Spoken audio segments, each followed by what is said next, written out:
Hey travelers, just stopping by to let you know that this episode that you are about to listen to is one of our older ones, and we were going through some growing pains at this time. But if you would like to start from where we consider our newest era of quality, I would go ahead and jump to episode 54, The American Bigfoot. Either way, enjoy travelers.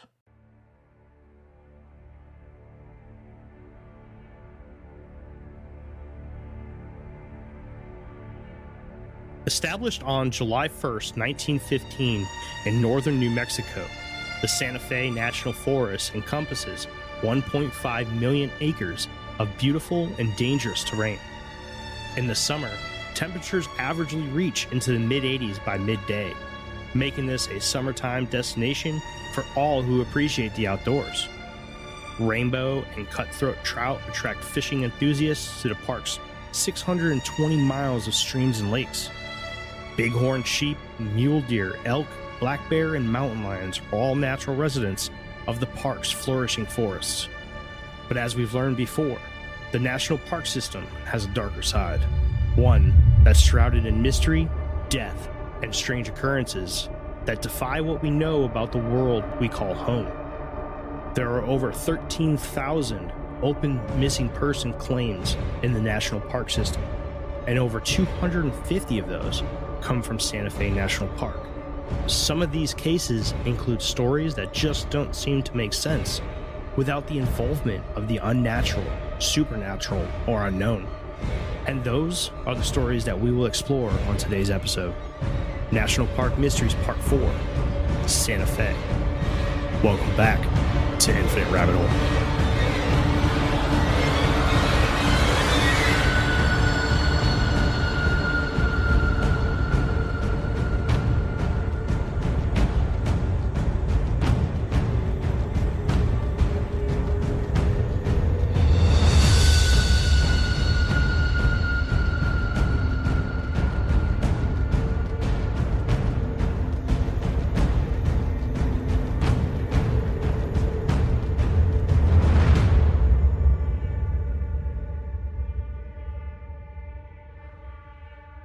Welcome back to Infinite Rabbit Hole, everybody. I am Jeremy. I'm your host, and today I'm with Jake and CJ, the two polar opposite people on the Infinite Rabbit Hole podcast. Jake, how you doing, man? Doing well, Jeremy. Good to be here. Good. CJ, what's going on, dude? How you been? Hot, sweaty, a little older, and a little grayer every day. Yeah, and sexier. Hey, don't forget that. Silver fox. Get it, girl. All right, so we are back on the road of the missing 411, talking about our national park mysteries. Today we're going to be focusing in on the Santa Fe National Park in northern New Mexico. There's some strange stuff that happens here, guys. You guys got a good chance to get some research done, right? Oh yeah. Yes. So before we actually get into the meat of this episode, we're going to go ahead and scratch the surface. And let's start with Jake today. Jake, what do you got for us? All right. So as always, you guys can check us out on Patreon. We have uploaded all of our episodes onto Patreon. Our bottom tier starts at $2. We really would appreciate the support so we can do things like one day taking trips to conventions, meeting people face to face, maybe getting some paid guests on, some bigger names, some with some crazier stories, something that would help us along the way. If you like what we do, if you like the content, please consider getting on our Patreon for less than the price of a cup of coffee once a month. You can listen to all of our bottom of the hole episodes, everything in season 3. We've been throwing out extra content at the bottom of the episodes. So our thoughts, our opinions about what we've been talking about, we kind of do deep dives, and it's some really interesting stuff. And if you really want to get into it and learn more about us and what we think about, the topics we talk about, you can find that at the bottom of the hole in our Patreon.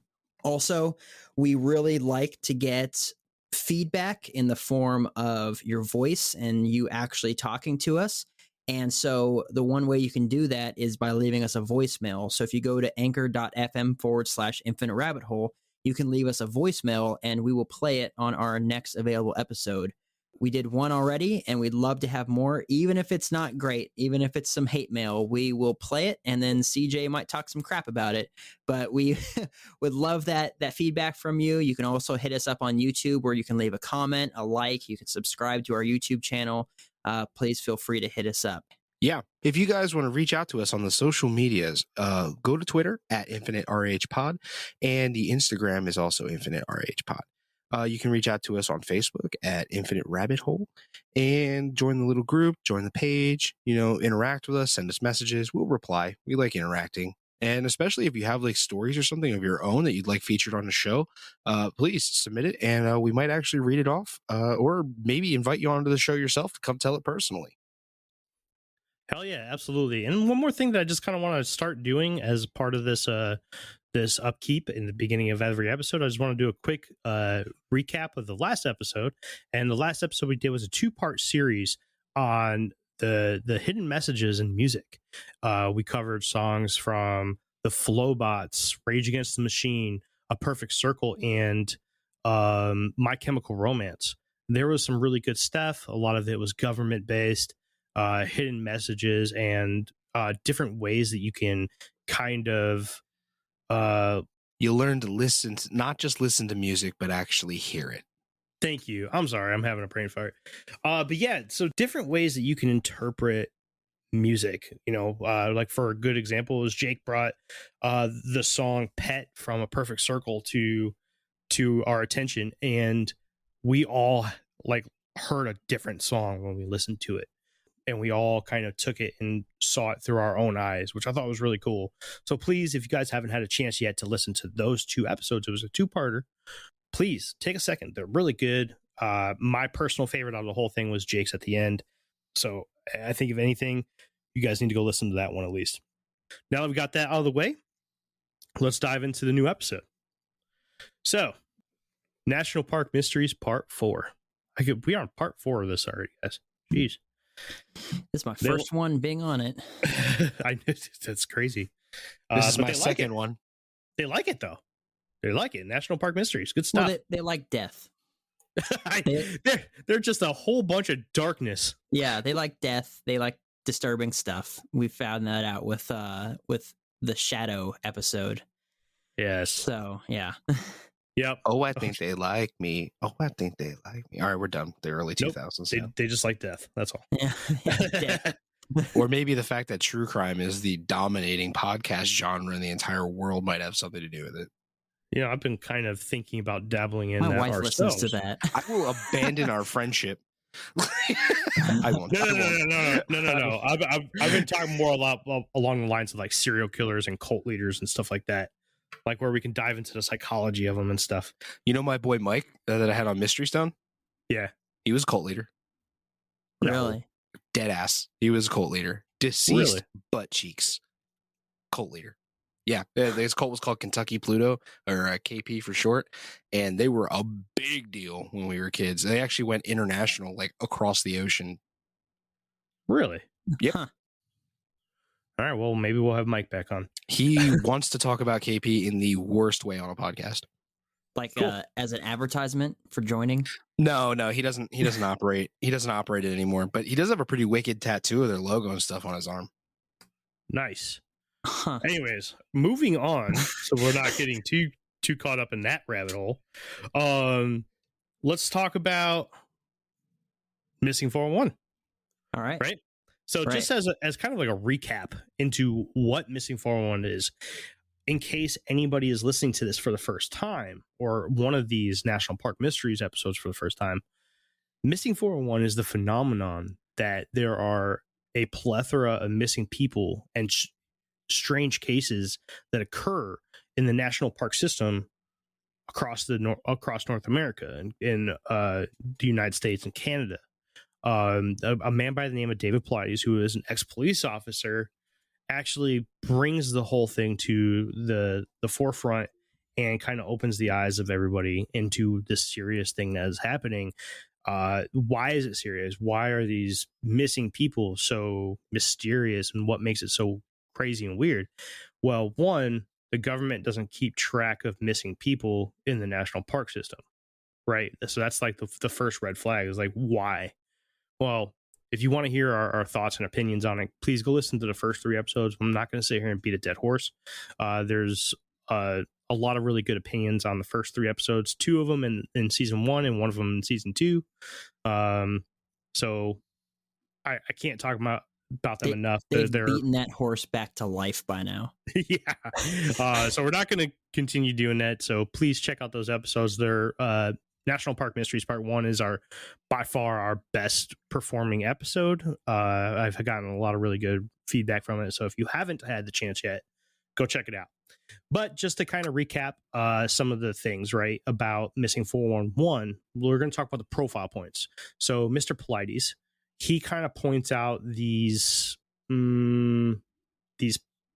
points of exclamation, I guess you can say, right? Points of interest that he looks at when he's determining whether or not a case is a missing 411 case. So he's looking for as many of these profile points as possible in order to determine that the case is, in fact, something that he should be paying attention to and bring to the forefront. So the first one is the point of separation. Is there a point when the victim separates from the party? Okay. The time of disappearance. Most common time of day of disappearance is mid to late hours. So a lot of these happen in mid to late hours. Boulder fields is another one. Victims commonly go missing in granite or rock fields. Near water, victims commonly go missing near bodies of water. A weather event. Now, a weather event normally either takes place during the time of disappearance or immediately after, and sometimes during the search. The person that went missing either has a known or unknown disability or illness. One of the weirder things is that canines can't track this missing person. Another one point that is also kind of weird is that sometimes when these people are found, whether they are deceased or not, they're found in an area that has already been searched by a search party. A lot of times the body or the person that has been recovered is missing clothing. Coroners cannot come up with a cause of death, and whether or not the missing person actually went missing in what David Polides calls a geographical cluster, meaning like we're talking about the Santa Fe cluster today. What does that mean? It doesn't necessarily mean that the disappearances happened inside of the Santa Fe National Forest. It means that it happened in the cluster, the National Forest and the immediate area around it, which we'll get into here very shortly as we talk about picos or picos or whatever it is. I think it's picos, right? Pica. And then there's 4. So just to make that clear, they don't need to have all of those, but he tries to get it so that most of those or as many of those points as possible are hit to determine whether or not the case is considered a missing 411 case. 4 factors that will immediately exclude a case from being investigated as a missing 411 case are serious mental illness, voluntary disappearance such as suicide, criminal activity, and signs of an animal attack. So if there's any of those where there's clearly no mystery, okay, this person was either mentally ill, wandered off, hurt themselves, or did something somebody else wouldn't do. They went into the woods and killed themselves. This is something that they were being a criminal, or if they were the victim of an animal attack. They will not investigate any of these. There are still thousands and thousands of missing person cases that are still unsolved. And many of those fall into the category of the missing 411. To be clear, these will only exclude a case if there are clear signs of any of those conditions. All right, guys. So does anybody have anything to put out before we get going? Yes. What do you got, man? Okay. So before we really get into this, I do have a theory about these cases for this area in specific. And I'm going to play a game called Make Jake Believe CJ. Because I've been playing this game for a long time and I've been losing really, really bad. But I think I might actually get him today. Because we are not going to talk about the metaphysical. Ooh. Oh, snap. He's going to talk about real life today. Yes, I am. Also, fuck you. It's in fantasy make believe land. But it's going to be good. However, you will not hear this theory in this episode. You will have to wait for part 2. Ooh, Mm. yeah, take that, listeners. So if you want to make Jake believe with CJ, stick around for part 2. That's right. All right, Jake, you got anything to put out? No, I'm ready to believe. Tie into Phil's show there. Ready to believe you. Let me get my We raptor mask believe out. you. All right, so first thing I want to talk about is Picos. Before we get started into the missing person cases of this area, we need to talk about a small town in New Mexico called Picos and its surrounding areas. Just south of Santa Fe, Picos is settled on the banks of the Picos River, hence the name. It is a very popular area for outdoorsmen due to its success for hunters and fishermen, but it is also known for a plethora of disappearances. Enough so that it has earned the nickname the Picos Triangle, as a run on the name of the Bermuda Triangle, of course, right? We all know that. The area has had stories of haunted roads, UFO sightings and abductions, Bigfoot and other unknown creatures, disappearances, and is the epicenter of a lot of local Native American lore that tell tales of shape-shifting demons, one known as El Vivaron. You have giant snakes and dangerous shadows.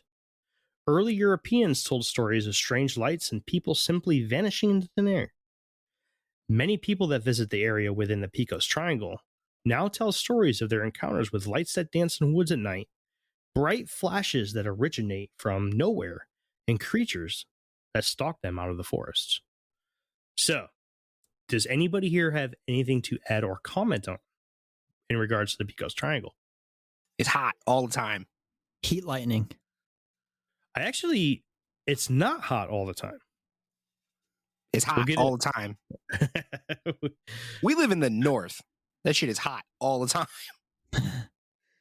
Well, actually, the northern part of New Mexico is very mountainous. Like when you're talking about Santa Fe, it's not like it's not like Phoenix. You know, it's not like Phoenix, Arizona. It's very mountainous. You know what? Just random thing from searching around for cryptids in the United States, I came across something really interesting. Do you know what likes to live in the mountaintops across the United States? Goats. Wolverines. Huh. Ooh. I'm dead serious. There's about 1,000 wolverines in the United States. It's in the wild. 20 of them in Washington State. They like the snow. I thought them shits were only in Australia. What? You didn't know they were in America? Really? No. Yes.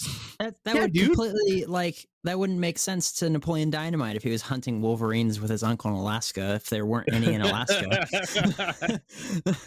I've never watched Napoleon Dynamite all the way through. Oh my goodness. I've seen about 20 minutes of that movie and I went, this is fucking dumb. And I turned it off. Well, wolverines in Alaska. I like when he's trying to feed the casserole to Tina. That's my favorite. Eat your Listen, ham. I'm glad you guys knew wolverines were in America. I, in fact, did not. And I was like, oh, my jaw hit the floor. Yeah. Wolverines are nasty. You know what else is in the mountains in North America? Sasquatch. Yeah. Sasquatch. Sasquatch. So sassy. There's a coffee mug out there and it's got a sassy Sasquatch on it and it's very cool. I like it. Anyway. It is exactly that. But yeah, I don't know. These reading up on all of these people we're going to cover today, a lot of them sounded really, gosh, there's like the criteria is like just the same. And I know you touched on that. You know, what is a missing 411 case? It has to meet this criteria. But it's just like, I mean, you wouldn't expect so many people from so many different areas to kind of just disappear like that. Right. And never be found again. It's just like, it's creepy. It's really creepy. It's even creepier for me because I plan on going to, explore the national forests in California while I'm living here for who knows how long because of military orders. And it's like, I don't want to be a missing 411 case, you know? Yeah. Well, then don't go alone and don't leave your group. Shoot, some of these people didn't go alone. You know? A lot of them didn't. But Oh, they yeah. left. But they left the group. Or they were taken, Snatched up. snatched up by the aliens. Mm-hmm. But Yeah. That's not the theory either. I know what you're trying to do. I see you. Yeah. Yeah. all that butt probing. Oh, Yeah. Get in. We're going probing. We're doing butt stuff. That's right. But yeah, no, You know- it's really interesting. It's really kind of freaky because it's just like because it makes me wonder, right? I may not play into the idea of aliens and ghosts and things like that, or interdimensional like wormholes and stuff. But the fact is that these are still real people and they still really vanish, and wherever they're at, whether they're dead or alive, I don't want to end up like that. Right. And some of the people we're going to talk about were really familiar with that area. It's Mhm. not like they just got lost because they were out of state residents and they're like, let's go explore, and they got turned around. They knew where they were at. They had explored that area by themselves. There's no reason why this should have happened. Yeah. And yet they're still gone. And I know a lot of people may listen to this and be like, you're talking about a national forest, dude. Anybody can get lost. The fact is that you need to listen to the stories. Some of these literally do not have explanations. And during our last episode on the National Park Mysteries, we did the Adirondack cluster up in New York. And there was one, I can't remember the name of the gentleman, but the older gentleman that was sitting on the rock. And he was with his hunting partners, his son, a couple other younger guys, and then the four older men. That story just boggles my mind, dude. Like, I really wish I knew what happened to him, because in the eyes of a layman, that should not have happened. Right. But he should have came home that night. And another one that should have came home is the one that we're going to get into right now. It's kind of the bigger case between the ones that we're going to talk about. And again, we're going to do another 2-part series here, and we're going to talk about this one on this episode. And I'm expecting this one to go pretty long. So the other stories are going to happen on part 2 and in the bottom. Everyone ready to jump into the first case? Yep. CJ, what about you, bud? yeah. No, the actual honest to God truth is I'm not super duper familiar with the individual stories of these people. Like I said, I just looked up their circumstances and the how they disappeared, and not necessarily their individual details. So, like at them as a person, right? Yeah. So, I'm kind of waiting to hear the stories. Cool. Well, I hope that after you hear the stories that your whole plan falls apart, CJ. Yeah, and that you can't Oh, it convince me of won't. nothing. I know enough about the stories that the plan is solid. Okay. All right. So let's They're all dive white in. people, so they all blended into the snow. That's why they weren't found. I know what you're trying to do. Keep guessing. All right. So the first case that we're going to talk about is Mel Nadell. This is the most popular case to come out of the Santa Fe National Forest. So Mel Nadell, I'm going to get a little background on him. He is a business owner of a Pilates gym and was in very good shape. He was born in Brooklyn, New York, and practiced martial arts until his disappearance. The disappearance of Mel Nadell takes place on Elk Mountain, just north of Pecos, New Mexico. Again, you're going to hear that Pecos town quite a bit. Between Pecos and Santa Fe, that's where the whole Santa Fe cluster really takes place. Pecos plays a huge role. But Mel arrived at Elk Mountain at 4 p.m. to go hunting with his brother-in-law and a friend from work named Joe Muniz. So there's 3 guys. By the time that Mel arrived, the other 2 men had already set up camp. The group of hunters had plans to hunt that evening and began their hunting trip at 4:30 p.m. that evening. The plan was for Mel to stay close to camp and hunker down in a group of trees and make a blind only 100 to 150 yards away from camp. The other 2 hunters were to go on a much longer hike towards the peak of Elk Mountain to do their hunting. When the other two hunters came back to camp just after nightfall at around 7 p.m., Mel was nowhere to be found. His Jeep was still parked right outside of camp. The other men began firing 3 shots into the air to signal distress or signal to Mel their whereabouts just in case he was lost. Soon, another hunter arrived and he had a satellite phone, and the men called in the disappearance of Mel Nadell. Mel's hunting partners and authorities thought that if Mel was lost in the woods, that he would eventually prevail and find his way out. Elk Mountain was not a very remote area, and the city lights of Santa Fe were only about 13 miles away and could be seen very easily in the distance from their location and many other locations around. They felt confident that he would survive due to him being properly dressed for the weather, which was mild at the time. His experience in the wilderness of the area, the terrain was not that difficult in the area, and he was armed with a bow, hunting knife, and a sidearm. Search and rescue responded with dozens of ground searchers, 2 helicopters, and multiple dog search teams.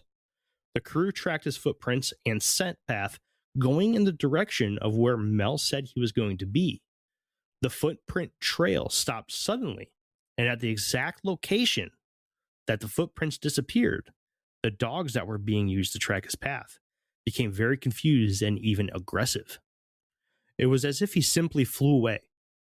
Nothing was found. No clothing, backpack, bow, gun, or anything of Mel's was found. No signs of distress from an attack by another person or animal was present. No blood, disturbed vegetation, or ground marks were there to tell the story of what happened to Mel. The official search for Mel lasted 6 days in total, only stopping when a storm ripped through the Pecos on September 9th, but resumed immediately the next day. The search for Mel was one of the largest in the history of New Mexico. Hundreds of people, vehicles, search dogs, and helicopters were used to search for Mel.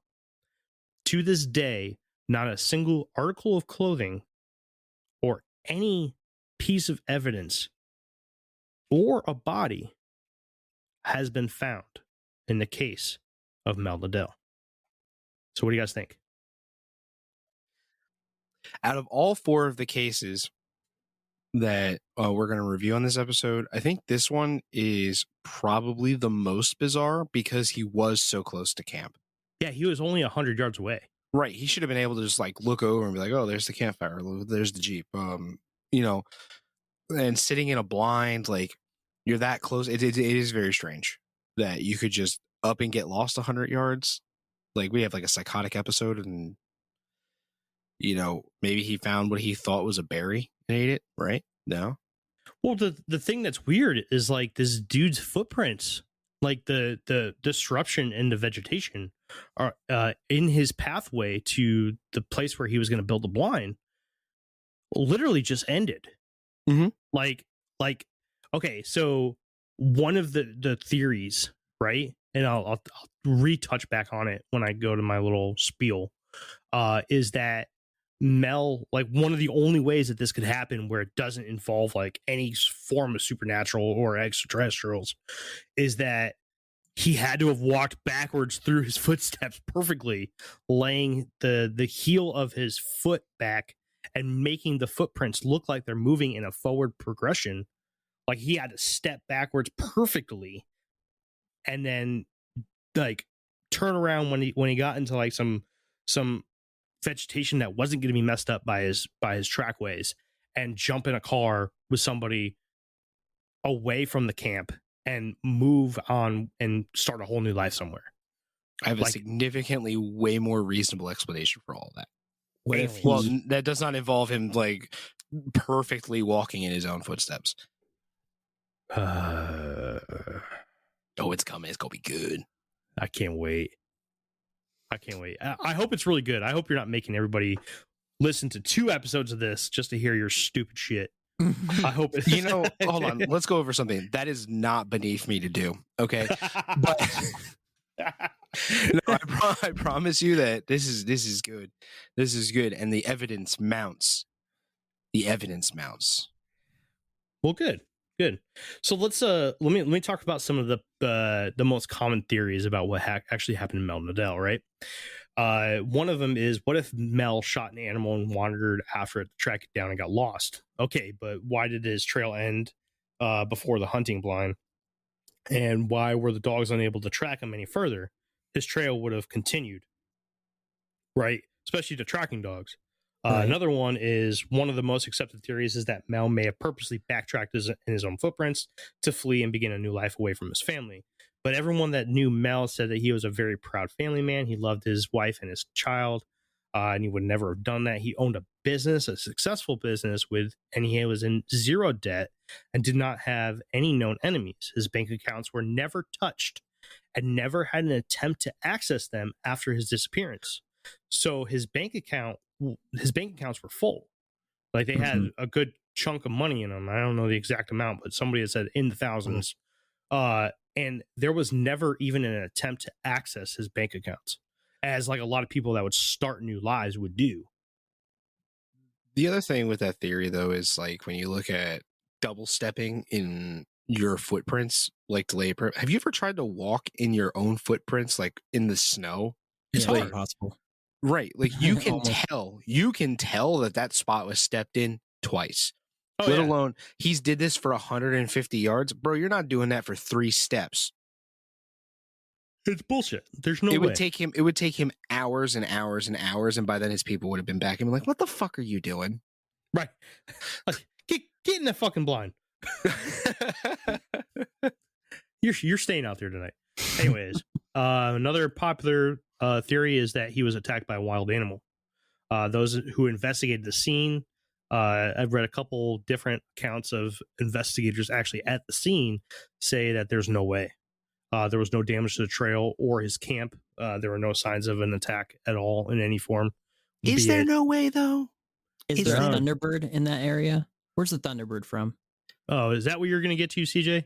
Well, let's say that CJ started his theory by investigating cryptids in the New Mexico area. Is the Thunderbird from New Mexico?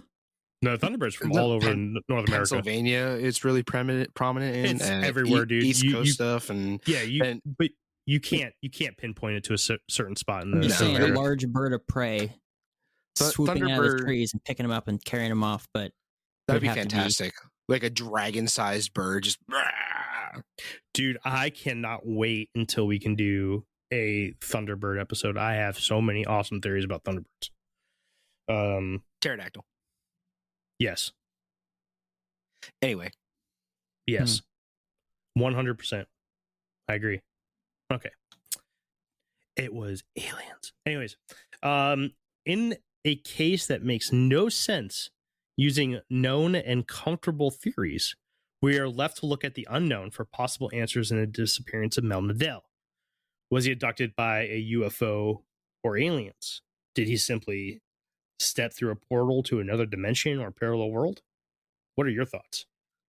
Before we get to that, let's go over the profile points that the Mel Nadell case hits. The profile points that we talked about at the beginning of the episode.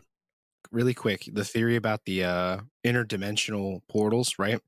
If we think back to a previous episode that we recorded when I tried to convince Jake that Sasquatches were interdimensional beings that have the ability to alter their vibrations to exist on our plane, he scoffed at me. So I would not go with that theory. Speaking of, there is... That's like saying koalas are actually fish. They just live in the trees so that no one will suspect it. It's ridiculous. Well, see, that's what I'm saying. You're such a dick. It's a terrible example, but it hits all the points for me that's a ridiculous idea. It's an animal like everything else. I don't know, man. I don't know. Anyways, CJ, you should get a there's these 2 books. They're called Where the Footprints End. It's by these 2 authors, and the whole series is dedicated to the idea that Bigfoot could be interdimensional or birthed from witchcraft and stuff like that, like the obscure ideas. While I'm open to the idea of Bigfoot being interdimensional, I'm actually on Jake's side that it's not actually true. I agree. 100%. Yeah, I convinced him. I've won. All right. So the profile points, common factors to other missing 401 cases. It hits 6 out of the 11. There's a point of separation, the right time of day. It's late in the afternoon. There was a weather event during the search. Now, one thing that I didn't mention that I actually had to find out was that he actually had a sprained or torn ligament in his foot. Mhm. That's why he didn't go on a long hunt. He actually was the reason why he wanted to stay so close is because he couldn't make it out there physically. So he did have a disability. Canines couldn't track, and it took place in a geographical cluster. So that's 6. The only ones that it didn't hit on were that it wasn't near boulder fields. There was no water near it. He was not found in an area previously searched. Obviously, there was no missing clothing because no clothing was found. Mhm. And we can't necessarily say that it's an unknown cause of death because he could still be alive. We don't know he's dead. So that's pretty much what I got on Mel Nadell. What do you guys got? So, a couple things from this article. It's the southeasternoutdoors.com. For one, he says that he did have a family history of heart problems. Both his mother and his father had died of heart attacks. And also that he had gotten lost years before this, before he went missing. He had gotten lost and had to fire a bunch of shots, and then his buddies found him. And from that point on, he hunted with a GPS so he wouldn't get lost. But that was found locked in his truck. Right. So the idea that he could have gotten lost is plausible if the footprints didn't stop. And the idea that he had a heart attack is plausible because I knew a guy that was 24 years old that had a massive heart attack. He didn't die from it, but he almost did.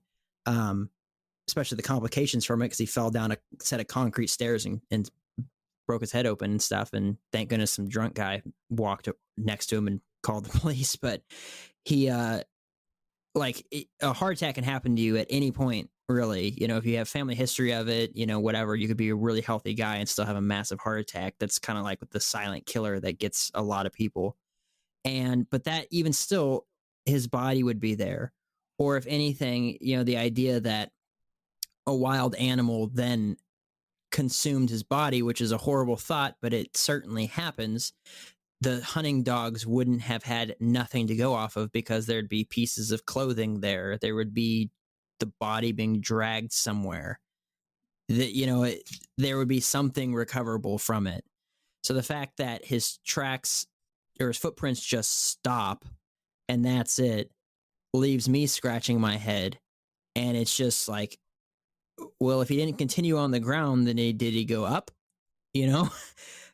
That's the only way he could have went. That's a serious question, though, right? Because unless it was like in the case of the area that he was walking, say that it was dirt or it was mud or something that left a significant footprint, and then he got into an area where there was pine needles on the ground and stuff like that, and there wasn't so much of a footprint, okay, that's understandable. But I would think that the article would mention that you know, we lost the footprints because the undergrowth changed, or we got into a wooded area where there was a lot of compressed fallen needles or something like that, and we could no longer track those footprints. Not that the article just states, and then they stop. Like, because that leads me to believe that there's something more to it, that it was distinguished footprints, and then where there should be more distinguished footprints, there just wasn't any. So where did he go? It's funny that you mentioned going up. Well, I mean, he didn't go under the ground, you know. And we found this hole in the ground, and we're like, and then we walked off. Like, yeah, he and can't be down there. And it's so confusing, and it's so like this shouldn't happen. That I mean, even his wife. I just stumbled upon something not too long ago. His wife is still to this day saying that she still believes he's out there somewhere. Because it just makes no sense, right? There should be a reason. A body should have been recovered. His shoes should have been recovered. Something, you know, his clothing. bones, something like that should have been recovered. And that's what's so creepy about these cases, is that oftentimes, even if they are recovered, it's years later.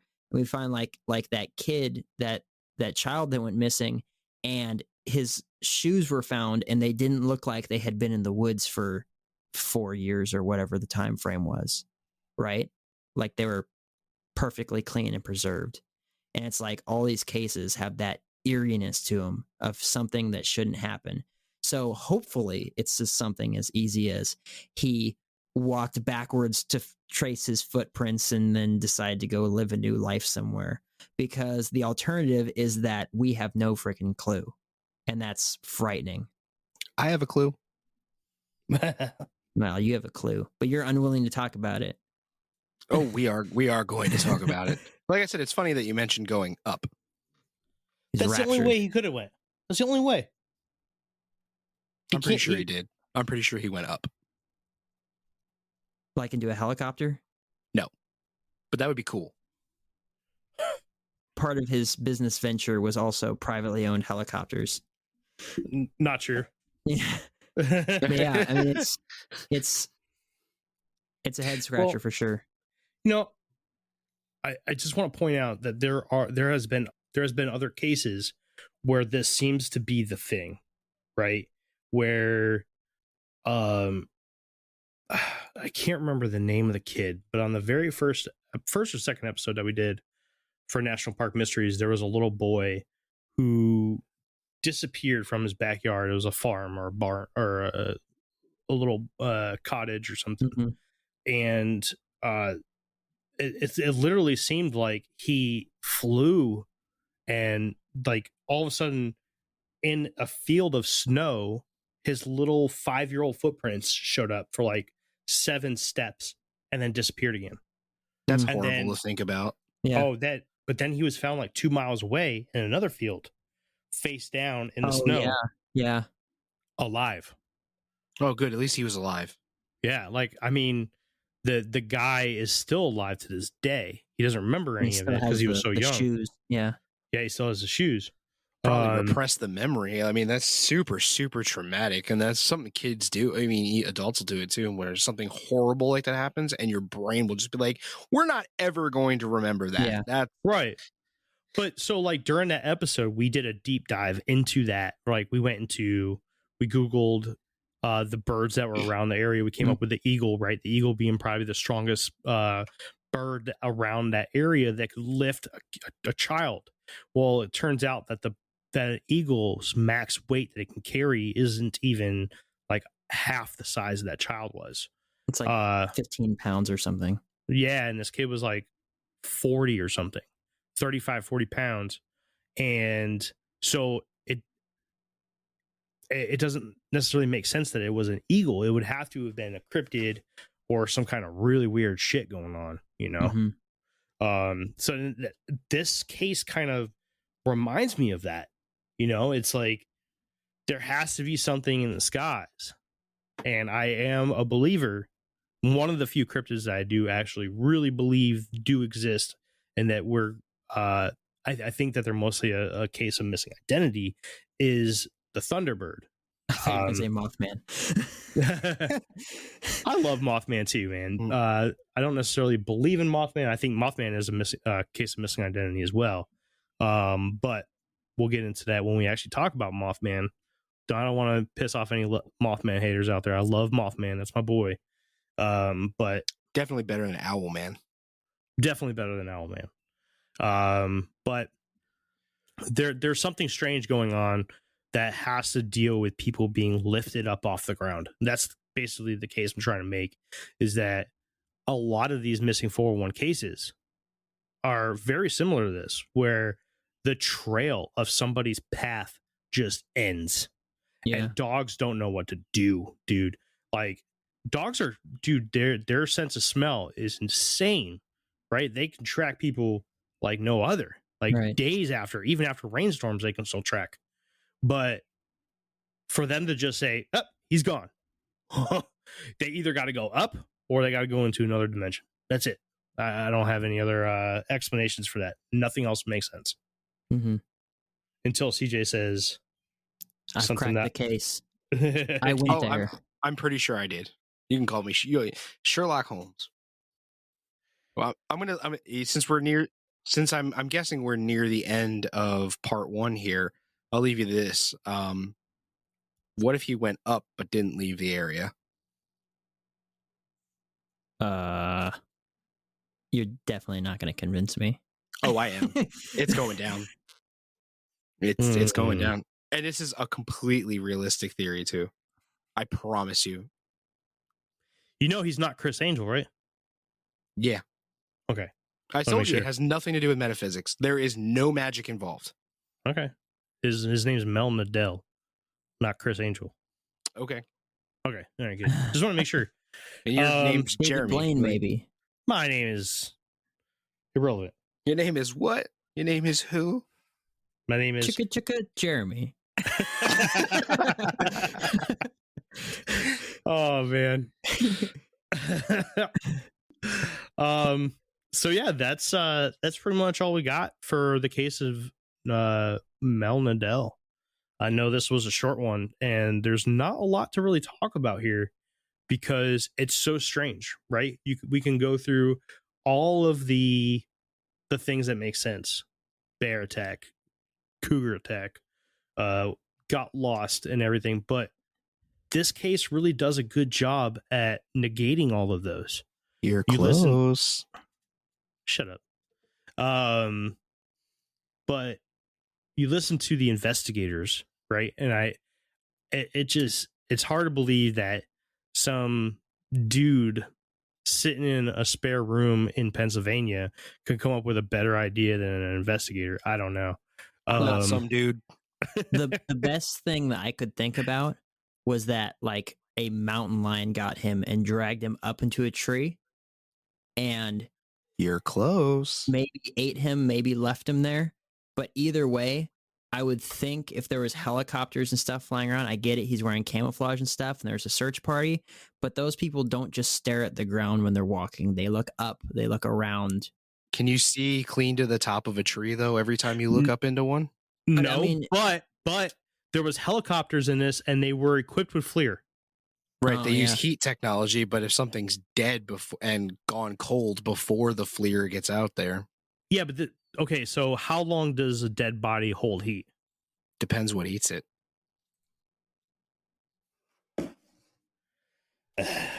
Like all I'm saying is, like even now, there's still no evidence of him, and people have combed that area and combed that area and combed that area.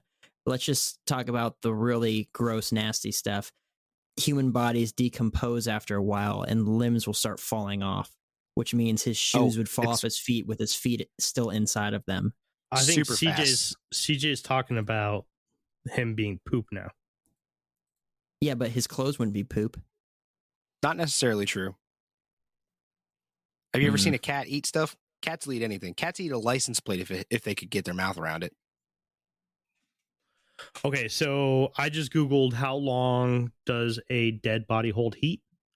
In cold temperatures, a dead body can become room temperature, meaning the temperature of the environment, in 30 minutes to an hour. But in anything warmer than freezing, it can take up to 5 hours to become the temperature of the surrounding area. So, okay, I'm on board then. I honestly thought it would take longer. I put a lot of time into this theory. A lot of time. But even still, wouldn't there be drag marks of being taken up? Because because cats don't just grab people and pull them upwards. Yes, they do. No, they don't. They go Yes, they after do. people's like the backs of their necks and slam them on the ground, and then drag them up trees as they climb backwards up it. They Yeah, don't not like, to reach mention down like us the- with our opposable thumbs and like grab people by their hair and pull them up. Not to mention, there's a lot of pines and stuff in that area, and a lot of those limbs actually grow too high up. Like the first set of limbs would be too high up for a cat to be able to grab somebody if it's in the limb. And also, articles of clothing would be torn off on its way up, and you would see signs of that probably scattered around the ground. I don't know. It's and that's the other thing that kind of freaks me out a little bit, because I know, right? I know my luck. I don't really believe in luck, but I know how, I get myself into bad predicaments and stuff. And like, I want to go hunting and stuff. And I'm like, yeah, I can go hunting by myself. But one of the areas that I want to go hunting at is really prevalent with mountain lions. And I just know that I'm going to be like looking, I'm going to be, glassing the area, looking through my binoculars. And I'm just going to be like just behind me. I'm just going to hear "Row!" and it's just going to come out of the woods at me, and just take me out. I know it's going to happen. The last thing you're going to think, Yeah. last thing you're going to think is, damn it, Jake, you did it again. Yeah, just wow, and it's gonna come out at me, Insert mountain lion sound here. It's gonna take me out. Or a black bear, it's gonna be a mother with her cubs, and it's just gonna destroy me. And I'm like, dang, that bumper sticker that I have that says "Go outside, worst case scenario, bear kills you" is gonna become true for me.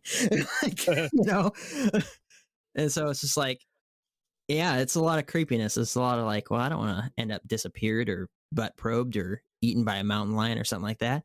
Because the reality is that it may be few and far in between, sure, but it still happens, right? Right. And what can I control? What could I die from here in my house versus out in the wilderness? But that's where all the cool stuff is. All right. Well, let's do it. Let's go ahead and close this one up, and we'll head on over to part 2. The bottom of the hole will have to wait one more week. Those that are paying patrons of the show, when the next week's episode is released, or whenever it's released a week early, if you're one of the second or third tier members, you will get the bottom of the hole a week early as well. That's it. I hope you guys enjoyed the story of Mel and Adele. I know that there wasn't a lot to talk about. I just wanted to take the time to talk about this particular case because of how strange it is. And I just want to stress that we have 2 more cases for next week, and we have another shorter case for the bottom of the hole. Until next week, when we see you for National Park Mysteries Part 5, Santa Fe Part 2, we'll see you. That's it. That's it. That's awkward. But yeah, that's it. That's it. Bye. Bye. Right. That's it. Bye.